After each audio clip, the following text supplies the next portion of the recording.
Okay, we're in Unit 3, so 3.1, we're talking about systems of equations that are not straight lines. So that's what nonlinear means.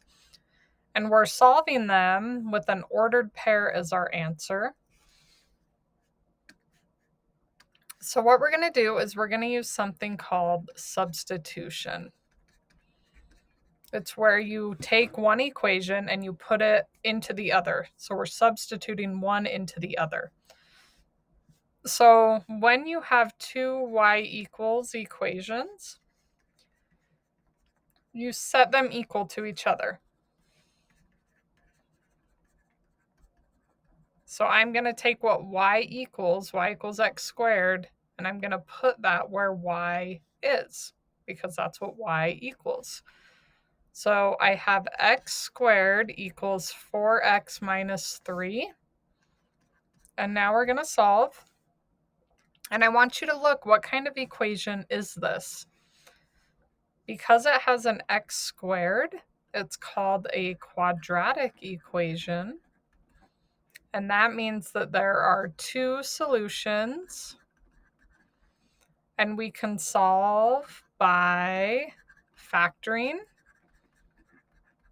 or what we just learned, the quadratic formula.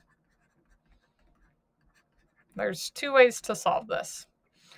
But whenever you solve a quadratic, the big thing is you have to set it equal to 0 before you even solve.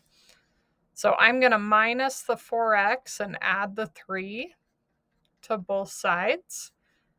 And now I have x squared minus 4x plus 3, and the equals 0. This is the big part.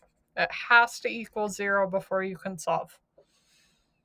So because it's 1x squared, I'm going to solve by factoring. It's way easier to solve when it's 1x squared because we take factors of 3.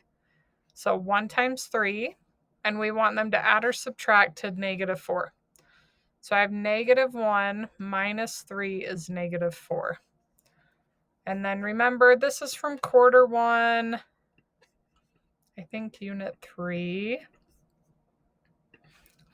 So these two numbers go in what we call our factors. So x minus 1, x minus 3. And then remember the big thing, equals 0. It has to equal 0 because now I set each factor equal to 0 and solve. And it's a quick solve. It's a one step. X equals 1, x equals 3. Yay, we're almost there. But your answers have to be in ordered pairs. So I have x equals 1 and x equals 3. So my answers are 1 and 3. I need the corresponding y values. And luckily, there's an easy equation to find it. Y equals x squared. So if x is 1, y equals 1 squared, which is 1. So one of my points is 1, 1. And then my other x value is 3. So y equals 3 squared. So here y equals 9. So 1, 1. That's my first point. And then 3, 9 is my second point.